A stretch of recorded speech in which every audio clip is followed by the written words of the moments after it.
The SNES era of gaming is known for many different types of video games. We had platformer adventure games, many of which were from Nintendo themselves.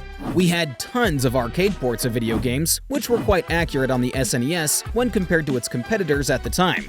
And then we had the JRPGs, which was considered a golden period for the genre on this console due to how many gems this one generation had.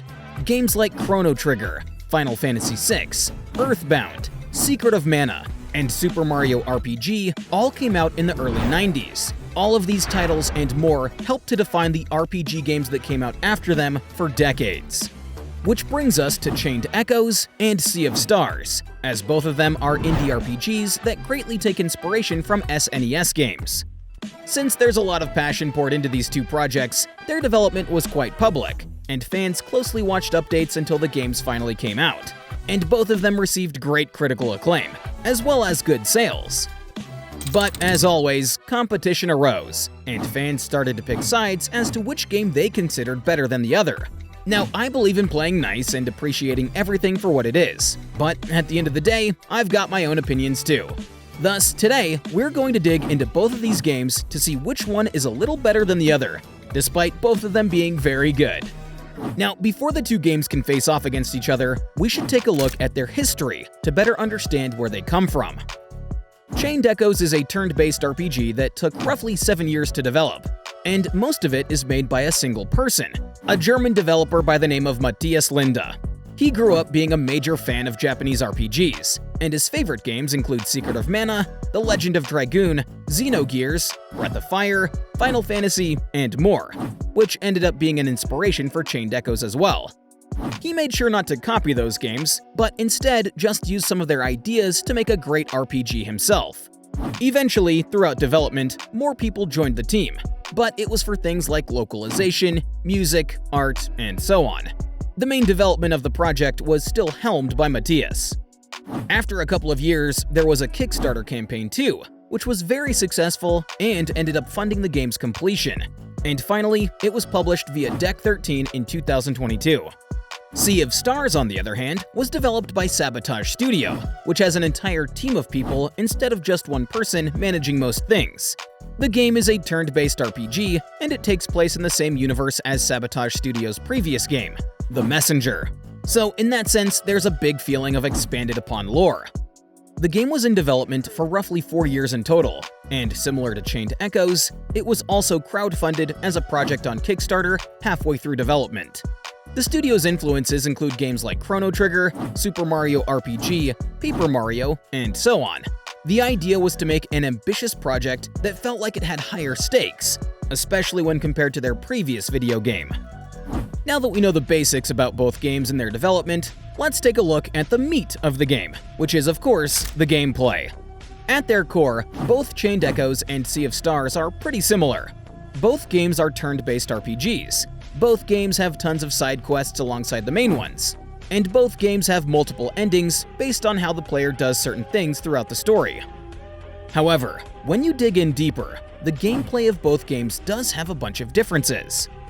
Chained Echoes focuses more on having extra options in everything, whether it's how in-depth the combat system is, or how much character customization that it offers. Not to mention the inventory management. The game rewards good team synergy, and your party can have up to 8 characters. Interestingly, your characters do not level up, and instead their skill points do. Chained Echoes is generally a larger game as it has more exploration to offer, lasts more hours in playtime, and tons of secrets to be found. By comparison, Sea of Stars is less customizable in that regard, as its combat is more about timing and matching the elements and type of your enemies to deliver even more damage.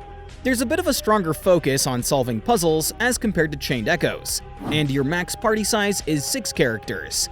And yet, in a way, the game feels more sophisticated, as it strongly relies on emulating the feeling of classic SNES JRPGs, but that also means that it carries the same issues that some of those titles had.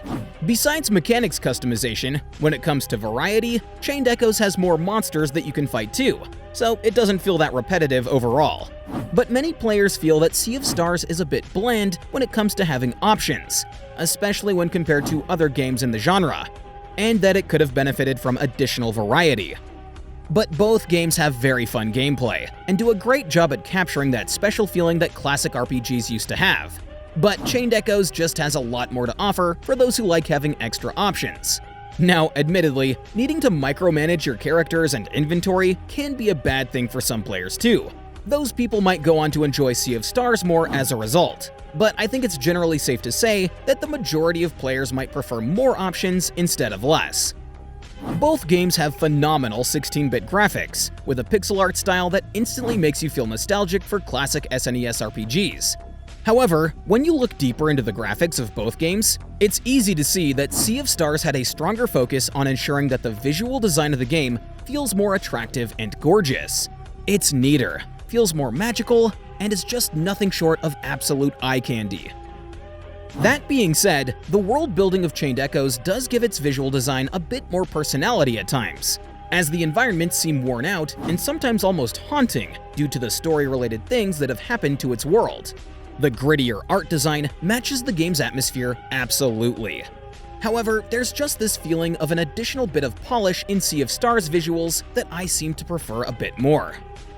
On the surface, the story of both games is interesting. They are both inspired by some of the greatest JRPGs of the 16-bit era of gaming, and you can see the inspiration poured into their worlds. However, Chained Echoes has characters with fleshed-out personalities and growth throughout the adventure, and the story in general tries to take more risks in its narrative, especially when it comes to world building. Sea of Stars, on the other hand, feels a bit too safe in that regard. The story does have a decent premise, but there's nothing special that happens throughout besides a few good moments.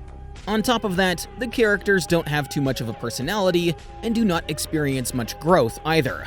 It's not that it feels distracting, but this is a comparison video, and the cracks begin to show when you see how much better Chained Echoes' characters are. Interestingly, neither game has a great story in general. There are some good ideas thrown around, but the writing needed a bit more time in the oven. Sea of Echoes, as I said, feels too simple. Conversely, Chained Echoes, on the other hand, feels too convoluted, as too many ideas are placed within one storyline. But it's definitely better to have something with more fleshed-out characters than the other way around. Now, not to say that sales matter in terms of which game is better, but let's take a look at which one ended up being more supported by the fans. First of all, let's take a look at the total money that both games raised individually on their Kickstarters. Sea of Stars raised over $1.2 million during its Kickstarter campaign, which is a huge number for an indie game. And you can see that they did not spare any expense in the development, especially since they got none other than Yasunori Mitsuda to do the music for the game, a composer best known for his work in games like Chrono Trigger, Xenogears, and Chrono Cross. Chained Echoes, on the other hand, only managed to raise $144,725, which is not even a quarter of the budget that Sea of Stars had, which is honestly insanely remarkable when you look at how much the final product has to offer. As for post-release sales, Sea of Stars reported a total of 5 million players a few months ago, which is a massive hit for an indie RPG. Now, the sales figures for Chained Echoes are not known as openly as Sea of Stars. However, we do know that the sales of the game made up to $1 million within the first month of release on Steam alone, which excludes the ton of other platforms that it also came out on. And as of today, it's estimated that the game has made a total of over $5 million on Steam. So, Sea of Stars seems to have sold more overall, which isn't surprising, since it's the game with bigger marketing. But Chained Echoes isn't lagging far behind much either, which is great for a game that is mostly developed by one person.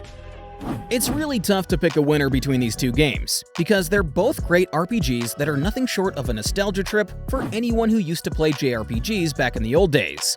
Not only that, but they're a great place for modern fans to start in too, as they retain most of what made the old games great, minus some of the more outdated mechanics that those older titles suffered from.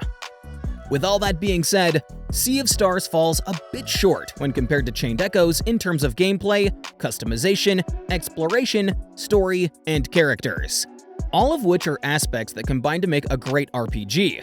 Now, this is not to say that Sea of Stars is not good in these departments, but when it comes to comparing the two games, Chained Echoes wins out for me. Now, Sea of Stars does outshine Chained Echoes in some departments, and these are the presentation, the visuals, and the soundtrack. But since Chained Echoes is still decent in those aspects as well, it doesn't warrant a victory. Chained Echoes avoided controversy, which is pretty normal for most games. But interestingly, Sea of Stars was the subject of one. The game featured a cameo from an internet personality called Gerard the Completionist Khalil as a non-playable character.